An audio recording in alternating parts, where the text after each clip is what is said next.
Kia ora, welcome back everybody. Back with another reaction to the New Zealand SAS First Among Equals documentary, still in part 1 of 2, and they're into the cycle. So let's jump on in.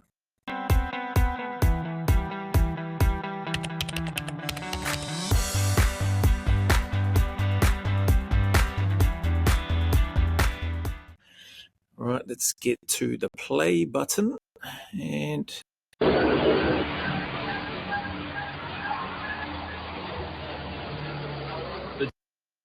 that's right. It's been a little bit between reactions so far. So last time when I had a look, got just up to where they're preparing for their basic parachuting course. So that's where we're at right now. Trainees have less than 1,000 feet to ensure a safe landing. Even a tiny misjudgment could prove fatal. You're not really thinking about the jump, thinking more about what you've got to conduct whilst under canopy, whilst in the aircraft, very much the drills. Good point. Yeah, it goes by quick, 1,000 feet. And the drills, 1,000, 2,000, 3,000 check. And then to the front, over the left, under the left, over the right, under the right, between the legs, all the steer away stuff. It's pretty incredible how, it becomes sort of, and there might be bits and pieces that I've missed in there, but it's pretty incredible how much the training gets drilled into you that you remember it long after, like nearly 30 years after doing the New Zealand one, the basic course, and all that stuff is still hardwired into the memory bank somewhere.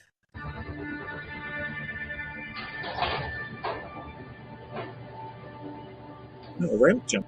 At this moment, any phobias or reservations must be put aside. At this stage of a person's training, there is no way that they're not going to jump out of that aircraft. It's very true. Stepping off the back of that Herc, it's just one big window out the back, and you take that first step like walking through a door. During cycle, there'll be many jumps, some as great as 12,000 feet.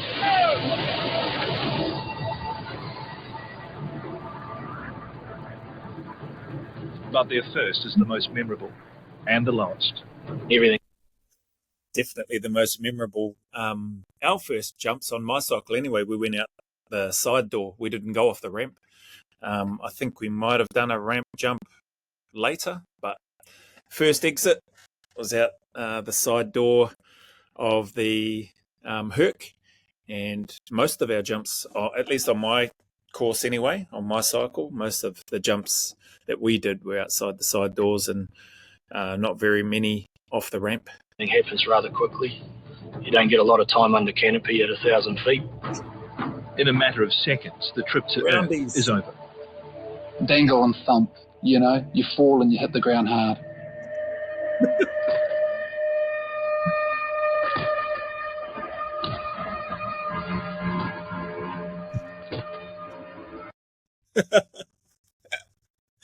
Dangle and thump, yeah.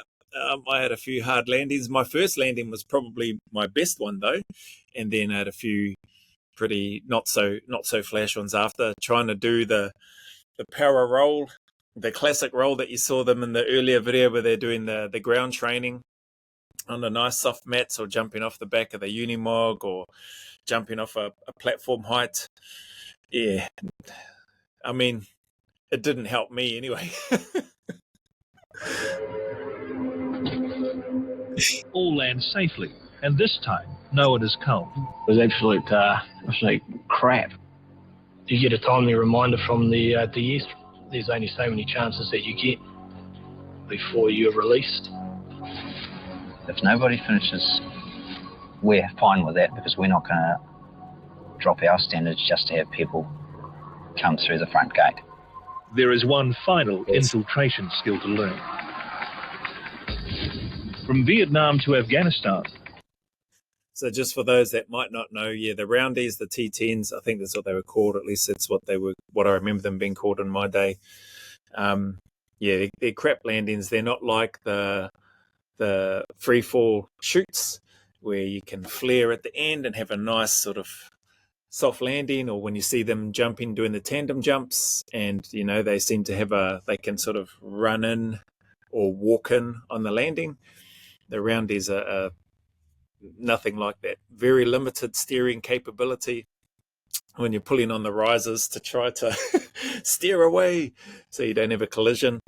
But very, very different. So those that might be watching going, far out there, crap at landing, those chutes are not designed to give you the best landing or the most elegant landing when you come in like a free fall chute.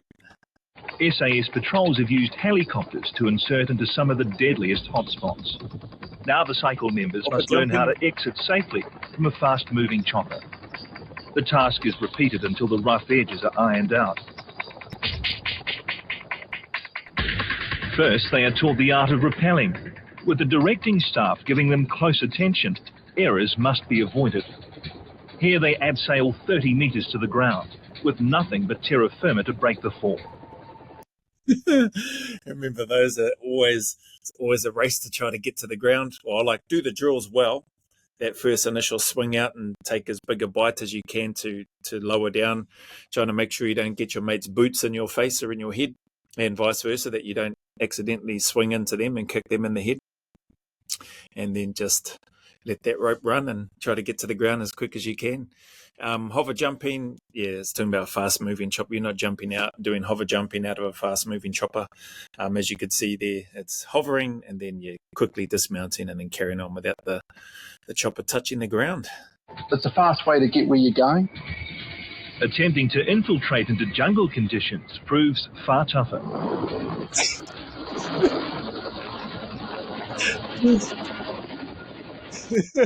That's crap. Getting snagged, getting caught up, getting hung up. Not only for the operator coming down, trying to avoid that, but also, for the chopper itself. You don't want to get things tangled up, caught up, things flying up into the rotor blades or anything like that, compromising the safety and well-being of the pilots and the crewmen. But that's annoying. Finally, the trainees must ascend a single swarm rope, an essential skill for landing in high-rise urban surroundings. Swarm roping or fast roping, that's fun. It's like sliding down like a fire pole, but from out of a chopper.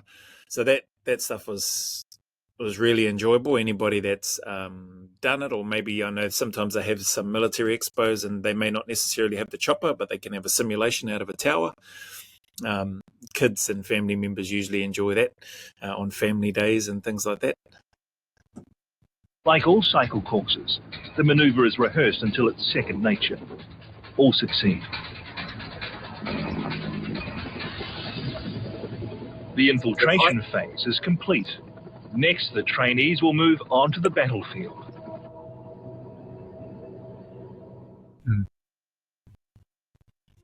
We really lived like pigs, groveling around on the jungle floor and never once did anybody complain. You'd look around, they'd give you a big smile and the thumbs up. Maintaining that mental toughness of... Big Phil Hoki. I had the privilege of interviewing him for the Epic Aotearoa podcast. I'm pretty sure that's still on Epic Aotearoa. Obviously a very humble and private man, but also at least while I was doing the Epic podcasts, it was stuff that I, for various reasons, and rightly so too, and I guess many instances, the NZSAS or the New Zealand unit was very cautious and reserved about providing interviews and all that sort of stuff, and that's fair enough. They're not looking for the limelight, but it's cool. I didn't realise that he was on this documentary for the cycle, but so he should be. There's plenty of others as well, but I think some of those other men from Hoki's era may still be serving or just may not want to. So good to see him on here though. Okay, what's around the corner? There's a new job coming up. Okay, let's get ready for that. Planning, rehearsals, preparation. What doesn't leave you are the memories, like the good old soldiers. Well, they remember all the good times. They'll forget about the leeches and whatever else and being very tired and getting shot at.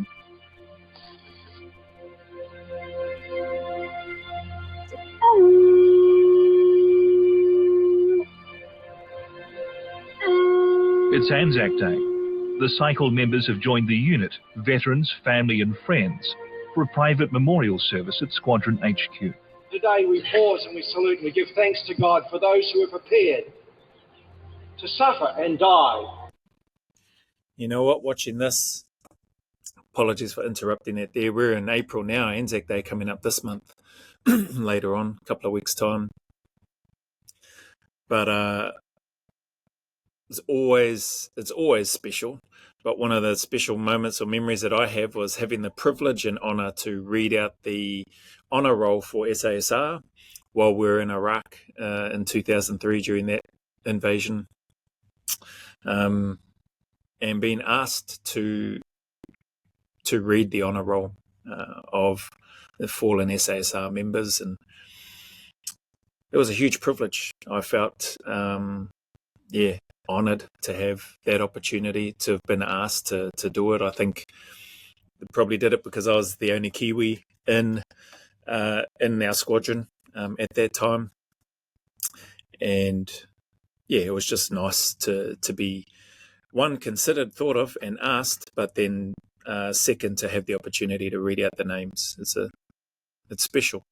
All honour rolls are special, not just for the especially a service, those that have passed and fought, and and those that haven't passed. So it's it's just nice seeing this part on this video. Under the banners of justice and freedom. They shall not grow old, as we that are left grow old.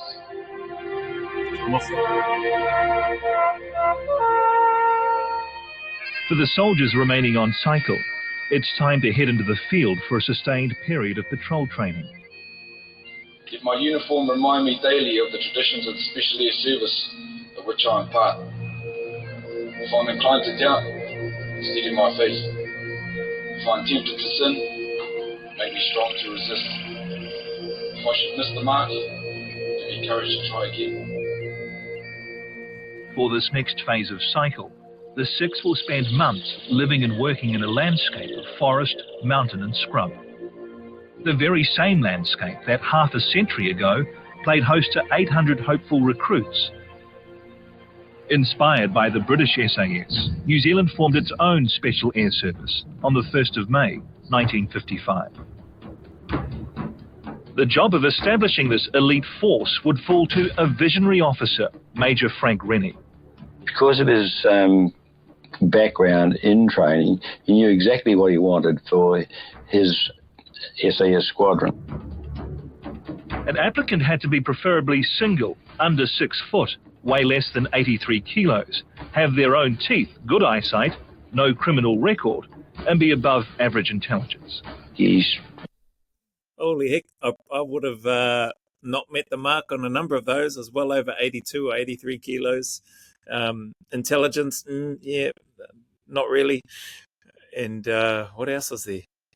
Under six foot. I think I might have just met that one. Bloody hell! But that's crazy and interesting. Listening to what I suppose their idea of the ideal candidate would be to serve.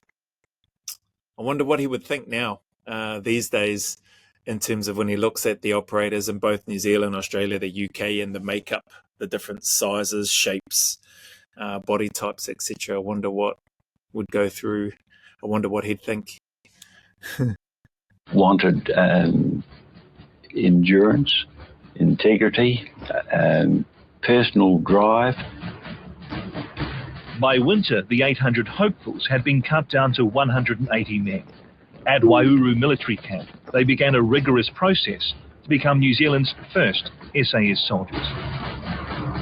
To say that our feet never touched the ground would be literally true, because we started running and we ran everywhere, and we ran everywhere for the next 6 months.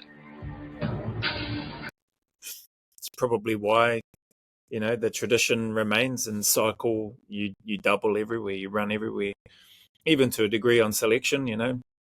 You always expected and need to move with a sense of urgency, a sense of purpose, and if you're not, you're going to stick out. And definitely on cycle, you're told, you run everywhere. The applicants would have to prove their skills in weapons handling and navigation.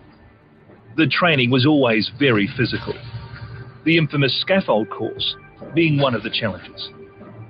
You had to jump gaps, climb from one level to the next, perhaps carried somebody in a fireman's lift. Then there was a flying fox, which to get down to the bottom.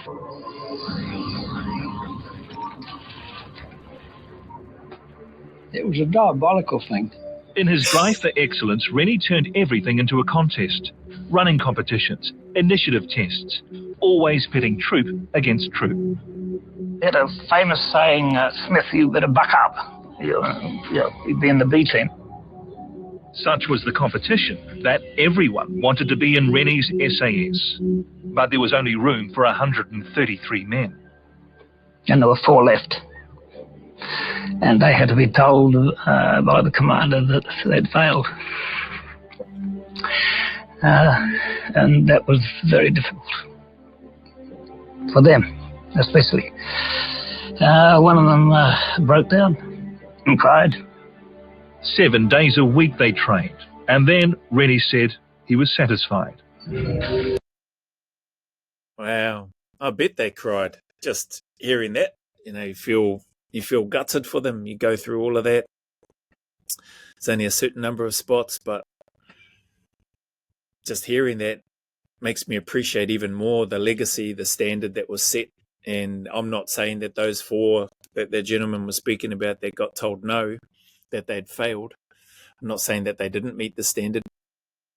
But clearly for that time, they were deemed not ready or not suitable or hadn't done enough, haven't proven enough or shown enough that they should be given a chance there. That's hard, man. Far out.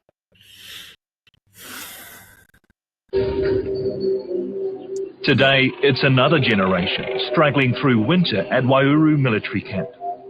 It's cold, it's miserable, and you feel like you're literally right on the arse end of it. Everything the 6 have learned so far on cycle is gearing them to the heart of any SAS mission, operating as a patrol. It's definitely about trying to bond this group of individuals into a very tight-knit group. What they learn now will keep them alive on deployment overseas. In the main, you will not see SAS taking the offensive against an opponent. They will lay in wait and obviously stage ambushes, but they will do a lot of reconnoitering. They will do a lot of intelligence gathering. Reconnoitering? Reconnoitering, I've not heard that term before, but yeah, reconnoitering. Direct action tasks, things have evolved and things have changed, and the unit has been used on DAs or direct action tasks. Just like many other special forces units, it's not all about lying in wait and ambushing. It's not just about intelligence gathering. As much as you'd like to not be compromised or not get into a contact, if you can avoid it, if that's part of the mission to avoid that and gather intelligence and information. But the reality is you could very much end up in one. And the purpose or part of the purpose of bonding that small team to become a tight-knit unit is critical to that, so that you can depend on, trust, and know that you've got each other's back when those moments happen. Is a fundamental part of the unit. Being able to do that will see the success or not of missions that you will undertake. I know who that is. AJ. I'll just call him AJ. I'm pretty sure he's out now, but I had the privilege to see him again at Hoki's. Hoki had a barbecue, and there was a bunch of other people. AJ didn't remember me, but he was the bloody sergeant during my cycle. Fit as, good runner, obviously good with a pack and that on as well, but I remember it was him that called me out for for dragging the chain in the running when we did the run back from Waiouru camp back to Helwan camp, which was just outside of the main military base in Waiouru. And that being on cycle, getting called out, basically that my running was rubbish and I needed to sort it out. that definitely put some added motivation into my training, let's say, with regards to needing to do extras, doing extras in my own time, to get to the standard that I needed to be at, which was bloody stop coming last in the runs. So yeah, grateful to him. He was a very strong personality, had a very much a strong personality, I should say, during cycle.